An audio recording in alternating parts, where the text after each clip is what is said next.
This modern world of science and invention is of particular interest to women, for the lives of women have been more affected by its new horizons than those of any other group. Amelia Earhart was the first recognized woman in aviation. She broke social barriers for women in unconventional careers across the world. Amelia wanted to show all women that they could be anything, so she became one of the most well-known aviators in history. Earhart was born in Atchison, Kansas on July 24, 1897. From an early age, she was already standing out of gender norms. Her mother made her and her younger sister Muriel bloomers to wear while playing outside. Many of the neighbors disapproved of it, but the Earhart sisters wore them proudly. Earhart enjoyed climbing trees, hanging out in abandoned carriages, and shooting rats with .22 rifles.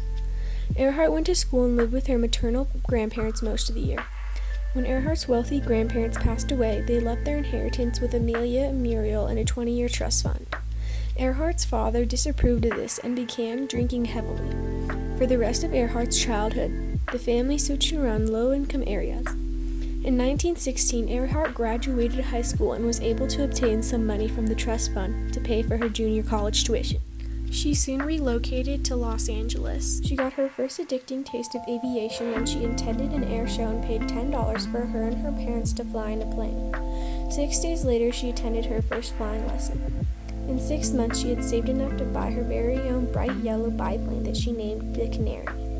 In less than a year from her first flight, she obtained her pilot's license and flew in an air show 2 days after that. In 1922, she was invited to be the first woman to fly across the Atlantic. On June 18, 1928, Earhart landed 22 hours after their departure in Wales as an unpaid passenger. When she made her way back to New York, George Putnam, a man from a prominent publishing company, approached her asking to write a book on her flying experiences. He soon became her manager, promoter, and husband in 1931. Amelia Earhart became a household name when she was awarded the Distinguished Flying Cross from Congress. Earhart's fame even landed her in a close friendship with Eleanor Roosevelt. She soon set an altitude record and was the first person to fly solo from Honolulu to the U.S. mainland on January 11, 1935. She was also the first person to fly solo from Mexico City to Newark. Earhart soon put an idea in her head that everyone called her crazy for, something that was unbelievably dangerous and unheard of. She decided she was going to be the first person to fly around the world. She prepared for the flight when she bought and modified a new Lockheed plane and obtained a navigator named Fred Noonan.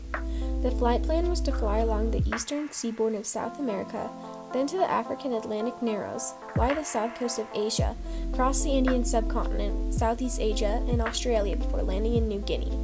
During the first go-around, there was an unexplained faulty tire and they had to reschedule the flight for June 1, 1937. They took off from Miami, Florida, and most of their trip was going according to plan until Fred realized his maps were inaccurate. Somehow, wildly inaccurate maps made it through their dozens of eyes and checklists. On June 29, 1937, after 22,000 miles of flying, Noonan and Earhart landed in Lae, New Guinea. On July 2nd, they headed for their next destination, which would be the longest and most dangerous leg of their journey to the small inhabited island of Howland. At 5:45 a.m., radio operator Leo Bellert aboard the Itasca hears Earhart asking the team to track her location, but she cannot hear their response due to an unknown broken antenna. Bellert continues to send on different frequencies trying to establish a two-way connection. 19 hours after takeoff at exactly 7:42 a.m., the U.S. Coast Guard ship Itasca receives a faint transmission from Earhart. KHAQQ to Itasca. We must be on you, but we cannot see you. But gas is running low. Been unable to reach you by radio. 20 hours after takeoff at 8:43 a.m., the Coast Guard receives a rough relay of her coordinates. We are on 9 line 157-337. We will repeat this message. We will repeat this on 6210 kilocycles. Wait, she said. 22 hours after takeoff, officials decided Earhart and Noonan ran out of gas and crashed into the ocean. President Roosevelt sent more than 10 Navy ships, 66 aircrafts, and 3,000 people to search for the pair at a cost of $4 million. Earhart and Noonan were officially declared dead on January 5, 1939. One popular theory is that Earhart and Noonan crashed and were taken prisoner by the Japanese. Vincent Loomis, a former United States Air Force pilot with extensive knowledge of the Pacific, decided he would investigate the cold case himself. Loomis went to the Pacific and interviewed natives who claimed to have seen Earhart and Noonan crash. He believed that Earhart and Noonan flew into the middle of classified war plans for the Japanese Empire when they ran out of fuel and were forced to ditch their Electra. The Japanese believed that the pair might uncover their secret lifestyle plans to the world, so they took them to Sapin as prisoners. After multiple interviews, Loomis concluded that Noonan threw a bowl of soup at a Japanese jailer that resulted in him being forced to dig his own grave and was immediately beheaded. Soon, Earhart was permitted to visit friends she made on the island. In mid-1938, however, she would have died of a severe case of dysentery. The natives provided a wreath for her, and she was buried with Noonan. Loomis claims the Japanese government covered the whole thing up by saying the only thing that was taking place on the island was fishing, and he shows that what the Japanese claimed to be their search ship was actually in Tokyo Bay. Another theory is that Earhart's failure was planned. If you look at the small details surrounding the catastrophe, some things definitely don't add up. The motive for rigging could be a man or group of men wanting her out of the job. Earhart's colleagues rated her as no better than competent, which proves that their judgment was clouded by her gender. She was breaking barriers for women who wanted anything more than to stay at home cooking and cleaning all day. From just this statement alone, it is clear to see how men could despise her, her actions, and her reputation. The perpetrator could vary from a single man wanting her out to a whole government group. The first piece of evidence is faulty supplies. As stated before, on the first attempt to fly around the world, her tire was proved inadequate. Earhart was the one who remodeled her plane for the trip, so why would she herself put a clearly blown tire on her plane? Her antenna was also dysfunctional, which makes for a great case that her plane was sabotaged. If it had been working correctly, Earhart could have successfully communicated to the operators and would have been saved. Noonan wouldn't have miscalculated the amount of fuel and the location of the island if his maps weren't off. After all the checklists and run-throughs, somehow inadequate maps made it into the final flight. Starting just hours after Earhart's alleged last transmission, 120 people came out claiming to have heard radio signals from the pair from the dates July 2nd to July 18th. The nonprofit organization, the International Group for Historic Aircraft Recovery, concluded that at least 57 out of the 120 signals were credible.